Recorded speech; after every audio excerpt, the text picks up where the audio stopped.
It's Connie Erickson, nearly live at 5. And today I want to talk. Bambi wrote, I feel like I'm the only one trying. How can I change that without coming across in a negative and bitchy way? Well, I have several ideas for that and kind of three guidelines. So the first is to begin with the end in mind, start with a shared vision. The second is use a complaint, not a criticism. And the third is to be specific and don't overgeneralize. So, let me give you a scenario and I'll use these three guidelines. And there's only so much I can do in a 5-minute live. My course will be offered again beginning June 24th. And this is what it's all about, just being effective in your communication. So it's a 6-week course, 6 weeks of instruction with six small group coaching calls so that you can practice and make corrections. And I'll be giving more details about that beginning Memorial Day. And then the next course starts June 24th. But to give you kind of a little bit of an idea what to do and to try to be as helpful as possible in 5 minutes or under 10 minutes, I'm going to give you a scenario with these guidelines in mind. So, okay, begin with the end in mind. So let's say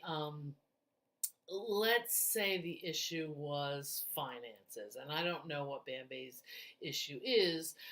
She didn't tell me, but let's just say it's finances. So you want to start with a shared vision. And so the way to do that is to say something like, I've been thinking a lot about our financial situation, and I just want to make sure we're on the same page.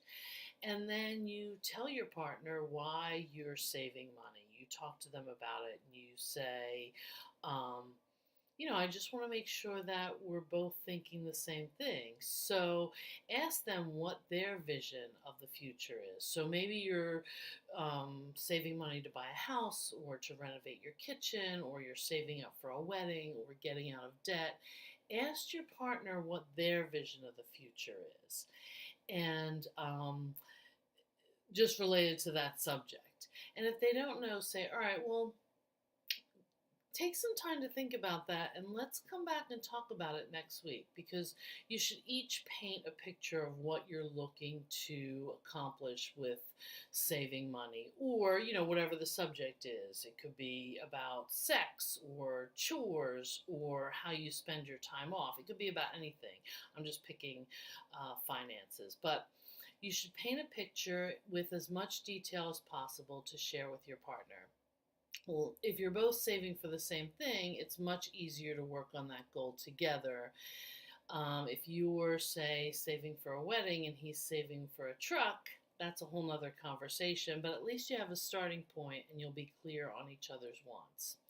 So the second one of my three guidelines is to use a complaint or a request, not a criticism. So you could look back to the live on the Four Horsemen to get a better idea of this. But basically, a criticism is about the person and it makes them feel deficient.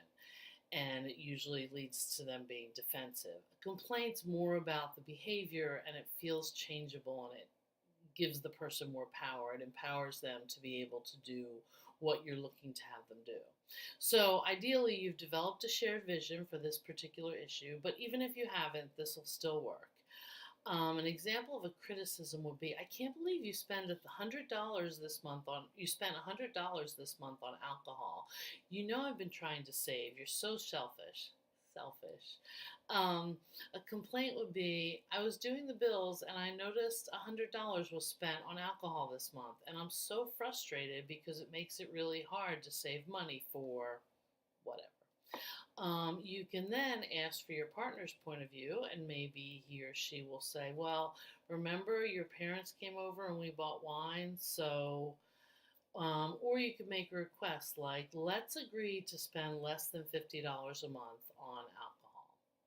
So that will be the second one, using a complaint rather than a criticism. The third is to be specific, don't overgeneralize. So this is similar to, but not exactly the same as complaint versus criticism. If you're too general, change rarely occurs. We humans need very specific plans of actions for success. So let me give an example. A generalization might be, I'm so frustrated, it seems like we never have any money left at the end of the month.